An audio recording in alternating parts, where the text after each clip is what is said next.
በስመ አብ ወወልድ ወመንፈስ ቅዱስ አሐዱ አምላክ አሜን። ብቅድሚያ እዚ ነገር ዝሓልፍ ዘሎ መልእኽትታት እዚ ብተደጋጋሚ ዝሓልፍሎ ምዃኑ ፍሉጥ እዩ።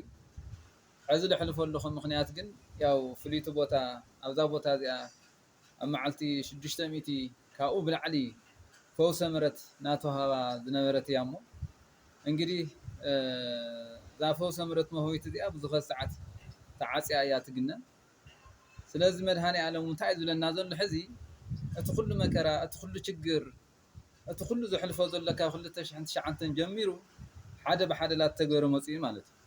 ስለዚ ኣነ ሕዚ ዝብሎ ዘለኹ ግን በቲ ዘመናዊ ዝኾነ እዚ ኣመሓላሊፍካ ገንዘብ ንምግናይ ካሊእ ነገር ንምግናይ እንተይኮነ ለመሓላልፍ ኣለኹ ንድሕነሉ ኩነታት ማለት እዩ። ህዝቢ ትግራይ ክነቅሕ ዝግበአና ማለት እዩ። ህዝበ ክርስቲያን ዓበይቲ ወለዲ ኣለኹም ኢሎም እንታይ ትሪኡ ኣለኹም እንታይ ይግበር ኣሎ ኣብዚ ሕዚ ሰዓትስ ካበይ ላበይና ንኸድ ኣለና እዚ ክነስተውዕሎ እዩ ዝግባእ ማለት እዩ። በተለይ ከዚ ዘሕልፎ ዘለኹ መልእኽቲ እንታይ እዩ ስላሴ ሰለስተ ስላሴ ኣጋእዝተ ዓለም ኣድባራትና ሒዝና ክምሕሩናን ከድሕኑናን ላዕልን ታሕትን ይብሉ ማለት እዩ። ንሕና ግን ክንቕበሎም የኻልናዮ እሞ ሕዚ እንታይ እዩ ዝብል ዘለኹ ብተደጋጋሚ ሓሊፉ እዩ። ምስክራት እውን ብዛዕባ እዚ ዝፈልጣ ኣብዛ ከዚ ትሪእዋ ዘለኹም ቦታ እውን ብሓቂ ሙሉእ ለይቲ እናፀለያ ሓደራ ህዝበ ክርስቲያን እንደይ እኒሄ ማለት እዩ። ናዚ ታሪክ እዚ ዝፈልጥ እንደይ እኒሄ ማለት እዩ እና ሕዚ እውን እንተኾነ እቲ ፀገም ላተጋደደ እዩ ዝኸድ ዘሎ ማለት እዩ። ናወሰኸ እዩ ዝመፅእ ዘሎ ማለት እዩ። ልቢ ክንብል ይግበአና ማለት እዩ። ህሊ ከይንጎሮ ተንኮል ኣብ ልዕሊ ተንኮል ላደርደርና ተኸንተለና ችግር ኣብ ልዕሊ ችግር መከራ ኣብ ልዕሊ መከራ ላደራረብና ኢና ንኸለና እዚ ምዃኑ ክንፈልጦ ክንኽእል እኒአና ማለት እዩ። እዚ ቋንቋ እዚ ኣነ ዘሕልፎ ዘለኹ ዘይምስማዕ ናይ ተንኮል በዝሒ እዩ ካልእ ኣይኮነን ማለት እዩ። ዝሸፈነና እንታይ ምዃኑ ፍሉጥ እዩ። ስለዚ ሕዚ እውን ብዕለት 23 እውን ግደፉ ስምዑኒ ክሰምዐኩም እንድሕር ዘይሰማዕኩምኒ ግን ምንም ተምፅዎ ለውጢ የለይ ንስኻትኩም ትኸድዎ ዘለኹም ምንም ተምፅዎ ነገር የለይ ኢሉ ፈጣሪ ይኾነ ምንም ተምፅዎ ነገር የለይ ፍትሒ ካሊእ እዩ። ኣነ ዘለኒ ክዕሪ ደልየ ዘለኹ በተክነተ እዩ።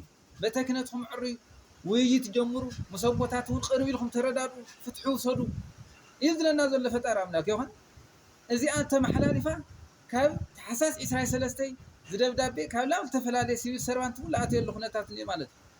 እዚ እውን ልቢና ክንሰምዕ ይኽእልና ከዚ እንታይ ኢና ንብሎ ኣለና ንፈጣሪ ሕዚ ዋ ልቢ እባ ንበል ወለዲ ልቢ ንበል ወለዲ ክነስተውዕሎ እዩ ዝግበአና ማለት እዩ እና ከዚ እውን ኣነ እንታይ ዝብል ዘለኹ ነስተውዕል እዩ በቃ ነስተውዕል ከዚ እዚኣ ካብ ዝሓለፈትላ ጀሚራ ሕዚ ጥሪ 27 ኢና እኒና ማለት እዩ። መድሃኒ ዓለም መዓልቲ እያ ትሓልፍ ለና እዛ ነገር እዚኣ መድሃኒ ዓለም ንፍጡር ክምሕር እዩ ላዕልን ታሕትን ዝብል ዘሎ ማለት እዩ። ስለዚ እንሕና ብዝበልናዮ እዩ ክፍታሕ ትልዎ ነገር ተዝፍታሕ ነይሩ እንታይ ደኣ ኮይኑ ዘይፍታሕ ዝብል ነገር ክነስተውዕል እዩ ዝግበአና ማለት እዩ። ብዙ ኣጋጣሚስ ትግራይ ጠቕላላ ትግራይ ብሙላ ለለና መፍትሒ በተለይ ትግራይ ከም ትግራይ ኣብዚኣ እርሰ በርስና ናይ ውሽጢ ፀገምና እውን ኣብዚኣ ምስ ፈጣሪ እንታይ ይብለና ኣለና ፈጣሪ ኣብ ማእኸልና ኣትዩ ትልኸበደና ሸኽሚ ከልዕለና ከሎ ከስተኻኽለና ከሎ ክመርፀና ከሎ ኣቀማምጣና ክዕርየና ከሎ እምበር ስቑና ዝኸዘ ንኸደ ኣለና ትኽክል የኾነ ማለት መንግስቲ እውን ሃይማኖት ኣትገለሎ ትኽክል የኾነ እዚ ጠቕላላ ዓለማዊ መፂኡ እኒኦ ኮይና ኣለካ ኣለና መንግስቲ ኣካል እውን ክተስተውዕሎ ዝግበአካ እዚ ነገር እዚ ጠቕላላ መፂኡ እኒኦ ክዕርየካ ክፈልየካ ሕውሱስ ኢልካ ዘለኻስ ክፈልየካ ክንፅር እዩ መፂኡ እኒኦ ሕዚ እዚ ንምንታይ ኢና ለይነስተውዕል ሃይማኖት መራሕቲ ፀገም እኒኦ ክበሃል ከሎ ንሪኦ ኣለና እኮ ከዚ እኮ ኣብ ሃይማኖት መራሕቲ ፀገም ከም ዘሎ እኮ ናይ ማንም መጫወቲ ኮይና ከም ዘላ ተዋህዶ ይፍለጥ ኣሎ ማለት እዩ። ብኡ ፀገም ግን ድማ ፀገም ኣብ ልዕሊ ፀገም ኢና ላትደርብና ንኽእል ኣለና። ስለዚ ክነስተውዕሎ እዩ ዝግበአና ዓበይቲ ወለዲ በተለይ ኣብ ፀሎት ዘለኹም ወሓተ ምሸትን ፀሎት ትነውዑ ዘለኹም ግን እዚ ክተስተውዕልዎ እዩ ዝግባእ ማለት እዩ። ብደንቢ ሪኦኹም እንታይ እዩ ዝብል ዘሎ ኣብ ዝሓፀረ ግዜ መድረኽ ፈጢርና ኢና ክንወያይ ዝግበአና ማለት እዩ። ዓበይቲ ወለዲ ኣብ ፀሎት ዘለኹም እውን እዚ ክተስተውዕሉ እዩ ዝግባእ ማለት እዩ።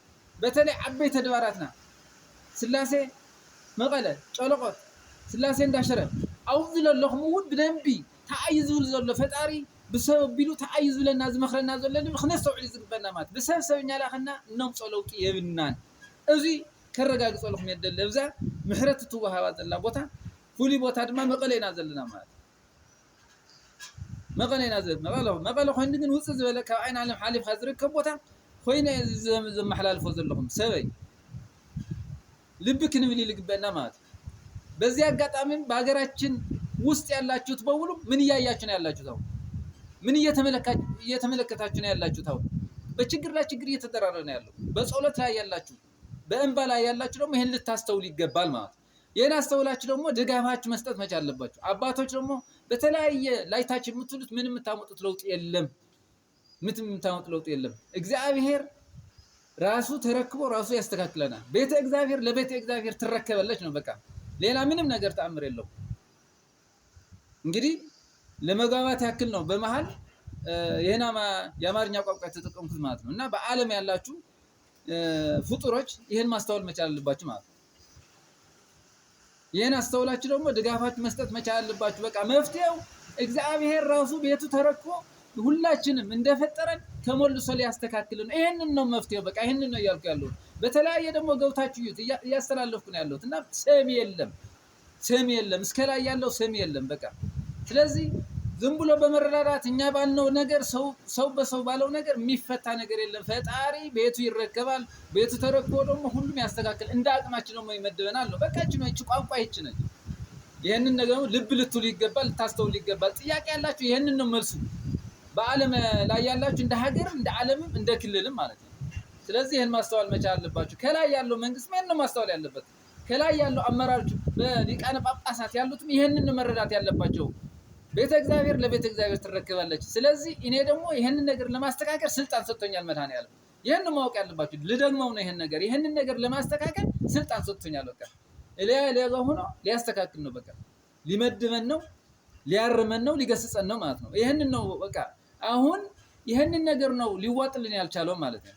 ግን ልብ ብለን ካዳመጥነው ከነ ምልክቱ ነው ከነ ማስረጃው ነው። ከ2009 በተለያየ መልኩ ሂጃለሁ ተንቀሳቅሻለሁ። ግን ተግባራዊ የሆነ እንደመጣ ደግሞ ማረጋገጥ ከነ ማረጋገጫው ነው መጥቶ ያለውና ይሄንን ነገር ልብ ልትሉ ይገባልና ከዚህ ታይዙ ዘሎ ሕዝቡን ነስተውዕልኒና ማለት ነው። አመንጎ ማሐርኛ ለተኹምና ለባት ለይሰምዕ ሰብ በሃሙ ምንታን ግልጽ ኮነልይ ለእሞ እዚ ትግራይ በሐቂ ትግራይ በትግራይ ዛ ነገር ዚኣ እንው ታይ ኽትር ዘለኹ ሁላ ታይ ኽትር ዘለኹ ልዕሊ ሓዘን ልዕሊ ችግር ናይ መንእሰይ ሞት ናይ መንእሰይ መቅዘፍቲ ይካየድ ይዘሎ። ስለዚህ ንሕና ተዋይትና ሰቦታት ከፊና ታይ ዘፍሕና ዘሎ ከፊና ተዋይትና ፍትሕኒ ይባል ስለ ዘሎ ከፈሉ ችግር ንየናዩ ስምዑዎ ንስማዕ ንሰማዕ ማለት ታዓታ ፀገማ እዚኣ ከይንብል ጽቁና ተጸርሚምና ከፊና ንያ ማለት ሲብል በተፈላለየ መስራይት ለጽሕኩም ደንዳቤውን ጥርቅም ኢልኩም ጽቁ ኢልኩም ነው ጥርቅም ዘበለኩም በቃ ታይ ምዃኑ ፍሉጥ በቃ ተንኮል ይሕስድና እዩ እዚ ሕስድና ይኾን ተንኮል እውን ይኾን በተንኮልም ብሕስድናን ንምልኮት ዓይነት ይኾን እዚ አምላክ እዩ ንአምላካዊ ነገር እዩና ከዝውን ተኾነ ታዕዝብ ዘለኹ ነመሐላልፈለና ተፈላለየ ነገር ንዛረበለና ልብ ወሉ ተመለሱ ክምለስ ይዝለና ኣሎ ፈጣሪ ትኸዝ ንሪኦ ኣለና አቅጣጫውን ላብልባዓሰ እዩ ላብልባዓሰ ችግር ላብልባዓሰ መቅዘፍቲ ላብልባዓሰ ጥምየት ላብልተባዕ ተፈላለየ ኢሉውን በደብዳቤ ጽሒፍና እውን አፍሊጥና ኢና ማለት እዩ አፍሊጠ እየ። ስለዚህ አይትንዓቆ ይንንዓ ዛ ነገር እዚኣ ተቀቢልኩም ብሓፂር መዓልቲ ላብልተሐሸ ነገር ክተምፁ ብሽም እግዚአብሔር የብዙ ዕለት እዚ መድኃኔዓለም መዓልቲ እውን ይዝሓልፍ ዘሎ እዚኣ እየ ዘመሓላልፍ ዘለኹ ማለት በተለይ ካህናት እውን ዘለኹም በተለይ ተቆርቆርቲ በተለይ ብዙሕ ነገራት ዘለውን ብለይምን እንፍርሕስ ዝነገር እዚ ዝቅድሚት ክመጽእ ክትሓስቡ ዘለኩም ማለት ተጎጅልና ተበቃ ዝተፈላለየ ተኣኪብና ኮለ ይኹን ነገር ኮላ ውዕና ንውዕለና ኢና ብዛዕባ እዚ እንደነውግዕ ትኽክለኛ ተኾን ኸላብዚ አንደእተ ኣብ ቅድሚ ህዝቢ ንመስከረለ ቅድሚ ኣቦይ ክምስክር ደኾነ ይቃሉ ቃል እኮ እዚ ካሊእ ቃል እኮ የብሉ ማለት ይኾን። ስለዚ ንሕና ትምስክርነት ፈጣሪ ዝብሎ ዘሎ ንቅድሚ ተምፂና ምሕረትና ሙሳት ታይ እዩ ኸዚ ንሕና ታይ ኣመንቲ ኢና ክንባል ኸዚ ታይ ደገምቲ ኢና ክንባል ታይ ነባዕቲ ኢና ንባል ኸዚ ናይ ምሰሊ ማለት እዩ ዝነገር ዘይኾነ እዩ። ስለዚ ፈጣሪ ምርግጋጽ ታይ ዝብል ዘሎ ታይ ዝብለና ዘሎ ኢልኩም ካብ ባዕለ ጀሚሩ መጽናዕት ክግበረለ ዝግባእ። ስለዚ ኸዚ እውን ተኾነ ኣነ ይናገር ኣለኹ ፈጣሪ ድማ ተናገር ይበለ መስክር ተናገር ኣረድእ ደጋጊም ኻረድእ ዝብል ዘሎ ፈጣሪ ሞ ዓይነ ልቦናና ያብርህና እዩ ዝዋናቁም ነገር እተዩ ላብቲ ትኽክለኛው ይትብውን ስለ ኣትይኹም ተረዲኹም ኣብ ልሓፀረ ግዜ ማለት ትኸዚ ግራና ቀኝ ዝኸይድ ዘሎ ላብኣሰ እዩ ዝኸይድ ናገደደ እዩ ዝኸይድ ምንም ልቕንሶ መንገዲ የለ ማለት ካብ ምንታይ ካብ ዘይምድማፅና እዩ ማለት እየና እዛ ቦታ እዚኣ ታትሪእዋ ኣለኹም ቦታ እዚኣ ብዙሕ ዝፈልጣ ብዙሕ ጸሎት ትገበረላ ብዙሕ ንዓት ትፈሰሰላ ቦታ ኮይኑ እየ ዘመሓላልፍ ዘሎ። ስለዚ ኩሉ ነገር تقبلنا لا تقبل كنوعل عاملاك مدهاني عالم بعلو عين لبنا يبرهنا تدفيننا عينيو بالحق تدفيننا عينيو خالي ذرينا زلمبر ازي اي كنريا مفتحيت معنا سلفلت صلاه سنايد مال زي قيد حزنا لزي اسيرنا بقدميت كنوصنينا بغبزنت التمولو اغلغلتون لو زتخكلنيا ነገር ከአቲተ ኮይኖ እንህና قربينا كفل خنردا صقمتليكم ታጸገምኩም ፈጣሪ ታይዝለኩም ዘሎ ልዝብ ነገር خينا شعزا مጨረሻ ታትخክለኛ መፍትሒ ክንወስድ ክንخልኒና በቃ خዚ ግብዝነት ይخاليكو ይኾነ በተክነቱን ለይخሉ ቀሪ ይኾነ ግን ግብዝነት ንየኡ ንዕቃተለው بتعم بزحزن منقد ولد زي يسمعكم وا نغحباولو تايخم تريو زلهم تايك شعن نخونيكم تريو نازلهم ولد هساونتي اي حزنهم ولادهم يخوني سلازي لبينا كنستوعد بنانا فطار املاك خذون سمعونك سمعكم يزول زلك كاوزي اوص حق المفتاح لاي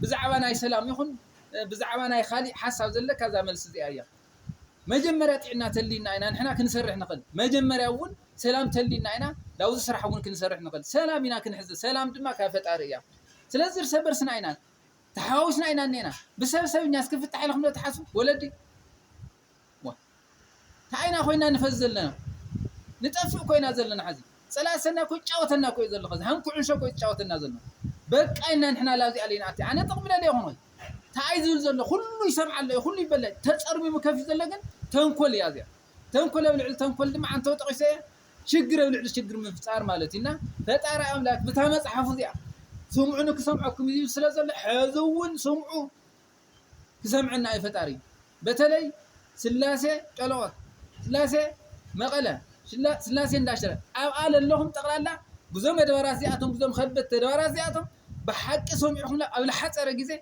تعايز بحال زل لبل لو ذات خكلኛ مدرخ نقنعتي ملكام كنعت عارخ تغور لكم يله بفول يلم حلال فلكم تقلالا ادوار بادوارات تግራይ بتግራይ ያዘላ بمول اجن ጫፍካ ጫፍት ለعنيو በተለይ بفولي بتيك توك يخون بالتفلالي ብዙ ዘመናዊ አፍልጦ ዘለኩም ሰባት ድማ መልእክት እዚ ክሻዕ ዘወጽحكم ድረስ بحق بالحصر غزي افلطهم بطعمي لو لحش ነገረም ጽኹም لو لحش سلام كنجني كاب تجراي سمين جميرنا كشع ملع عالم كمحرية يزول زلهم تجراي دما بالتفل منقد زي أنا يا ممارس للاتنا زي أنا بيتش ممارس للاتنا مو ذا نجر زي أخذ كمل لا يزقبا لا أول خير لما حلال فلهم ذي نجر زي شلا كانوا لي يقبلنا أنا أول ما سمعت تغير هنديد وراس ذا خزي نم حلال فلنا بوت أنا على تاريخني أنا على عوينا من ينسى من يصنع يا ثلاثة نجر زي أيامه ملسخهم من حسابهم بالحسر جزيل فتاري مسكرناتهم كتقولوا نار خير لتقالهم سلال سمعهم فتار أملاك